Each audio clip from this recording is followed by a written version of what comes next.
Alright, so today we're going to be installing these 2-inch cube lights from Rough Country on our 100 series Land Cruiser. Let's go install them. Okay, so yeah, today we're going to be installing these 2-inch Rough Country LED cube lights on our 100 series Land Cruiser, and obviously you can install it in any vehicle. Just pretty simple, just harness, mounting point, and you're good to go. So these, let me give you a quick stats on them. They're 80 watts and 9600 lumens, obviously IP67, IP69 waterproof retaining. These are a flood beam pattern, so these will shoot wider, they're not spot.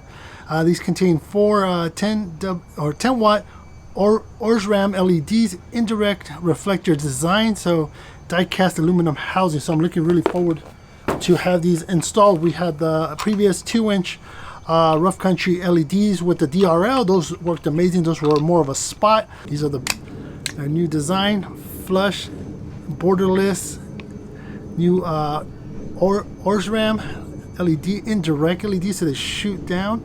So looking forward to installing these. Let's go ahead and install this. So making this installation very easy is having a set of Prospeed ditch light brackets. These are one-piece brackets, powder coated, low profile, and they're set inwards versus the previous ones that I had. So really all you have to do is just grab your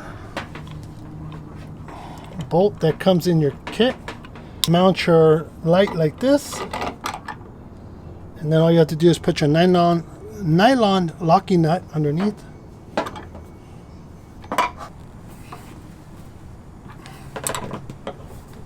Just like that, and all you have to do is run your plug down the bottom of your hood safely where it doesn't pinch. So now we're going to mount our second Rough Country 2-inch light.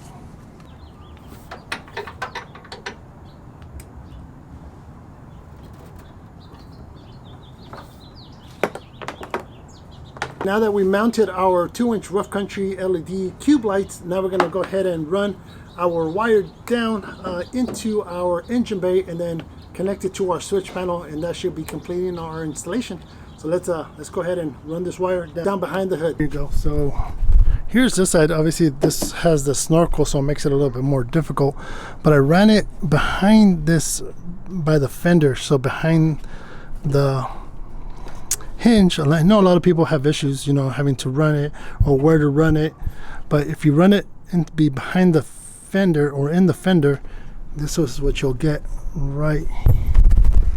This is what you get right here. So it'll hide in here and then it'll slide into here.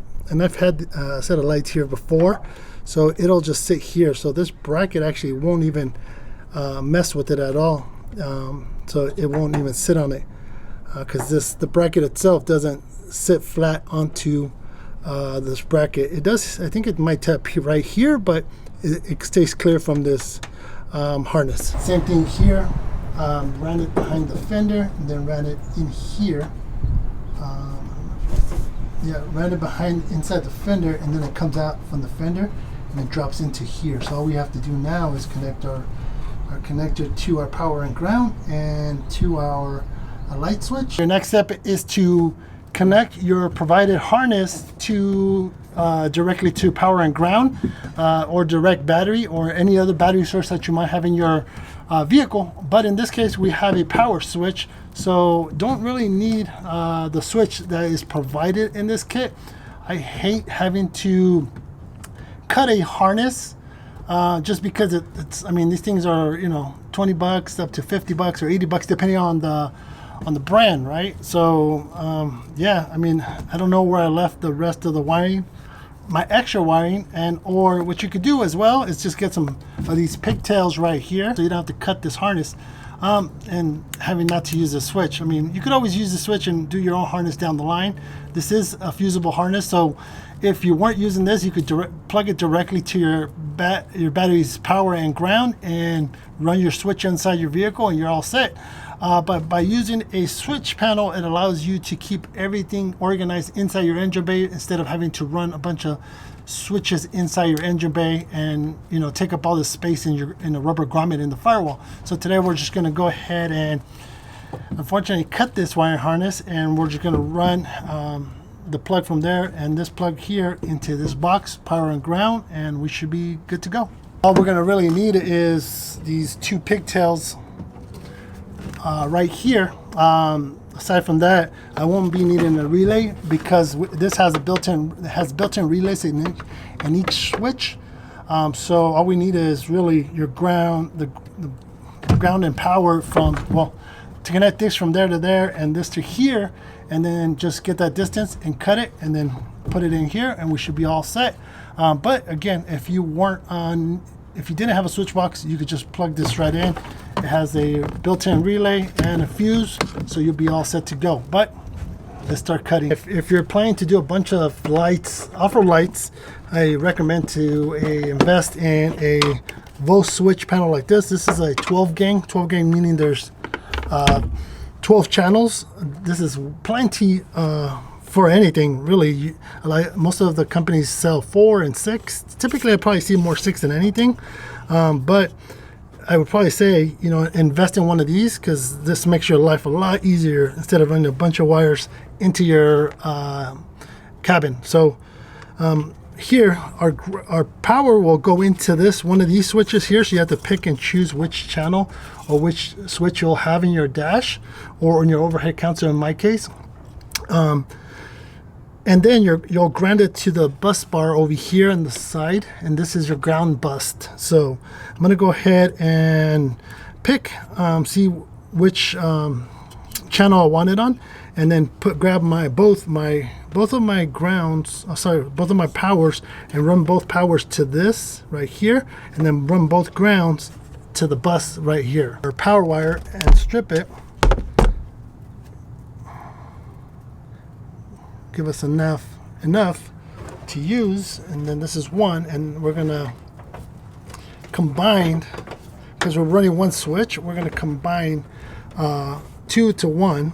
So pull this one out. Do the same thing with this.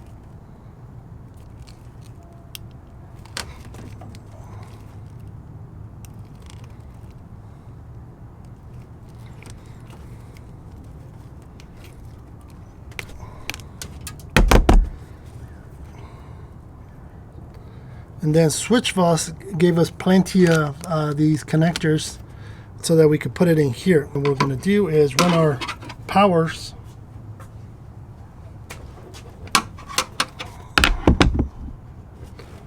power cable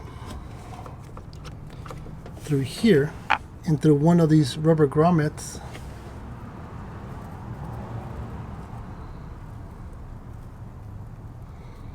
And then the other one's over there, okay. Just like that. And then we're going to run the other one too in the same location, so it doesn't take up space. Both fit perfectly in one of the spots, like that. Oops, let's see if I got it right.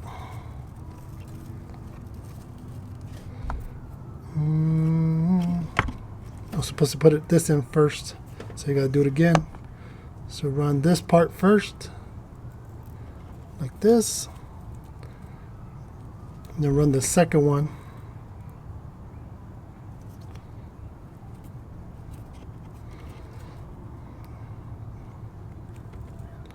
Hopefully this video is helpful. I know a lot of you guys watch, say that a lot of the videos are helpful, so appreciate you guys supporting. Make sure to subscribe if you haven't. If you're watching this and you haven't subscribed, really appreciate it. Trying to get to 12,000. Been stuck at 11,000 for quite some time, and I do a lot of content too, so super helpful if you guys hit that subscribe. What we're going to do is run our powers through here,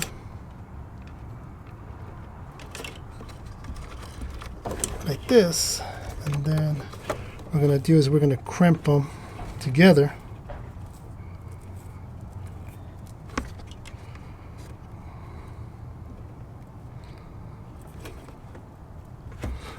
With one of these connectors.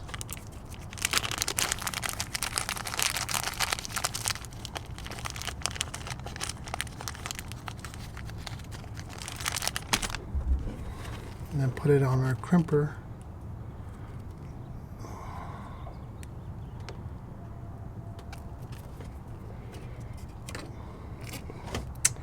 What we'll do is we'll bind these together, or twist these together.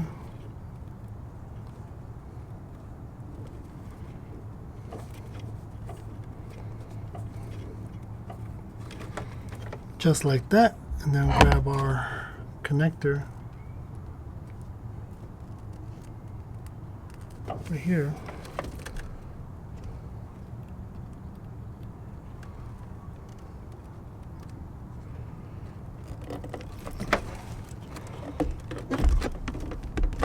Crimp it together and it should be fine right there. Now what we do is, oops, is get to our number 2 channel or switch and put it in there.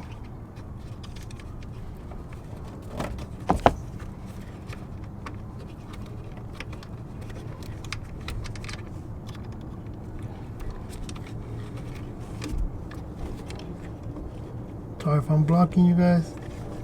You'll see it once you're doing it, you'll understand. And then just push it into number 2. Kind of put it towards there, and then tighten it up or screw it down. Sorry.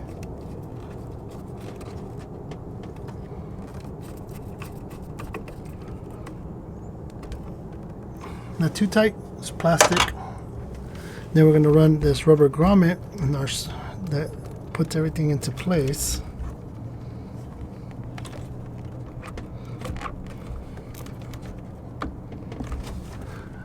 And then we're going to get our dust cover in, and this will hold it all into place. And our power is connected and perfectly done. And we'll deal with the rest of the wire and we'll zip tie it. But what we'll do is now is get our 2 grounds and do the same thing and put it on the bus, the bus bar. So I just got to make some room and take some of this back. So what we're going to do is we're going to zip tie it to here so it runs parallel to the current ones that I have there. Right here. Then I'll grab these over here to keep all in place and uniformed. Like that.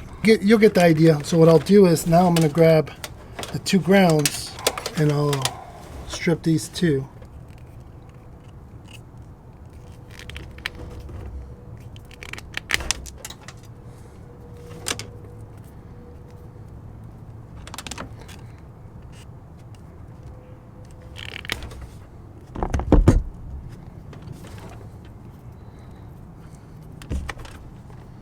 And we're going to go ahead and put them together. And put another connector on this one as well for the ground.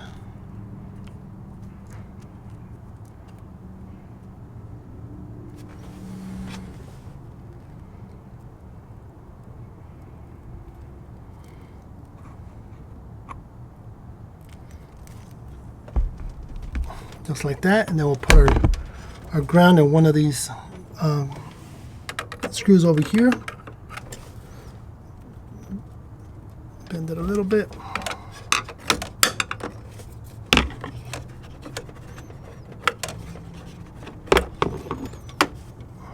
Put on number 2 just so that it matches the one over here. And just slide it right underneath.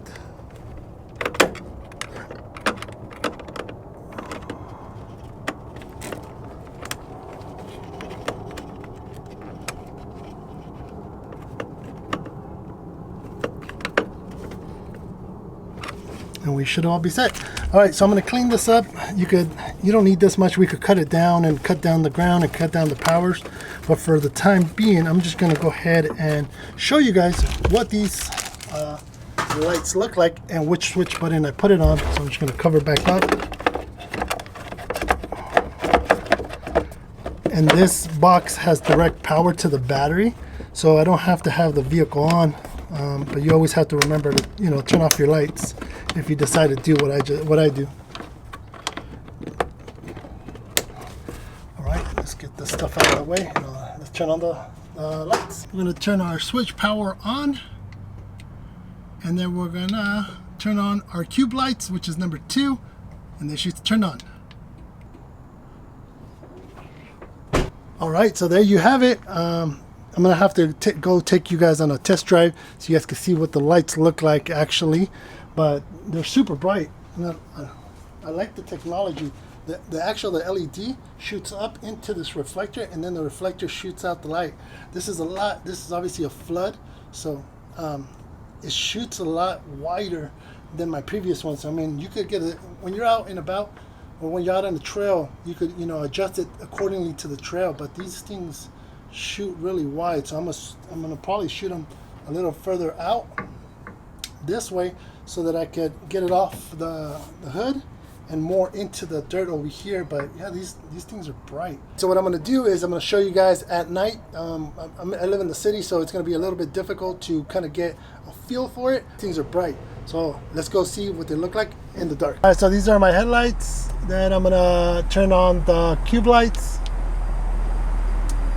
So, and then these are my headlights with the cube lights, so it kind of gives you an idea. Hits those corners on the edges just like that, so that would be super helpful when it comes to overlanding. I'm trying not to blind nobody here.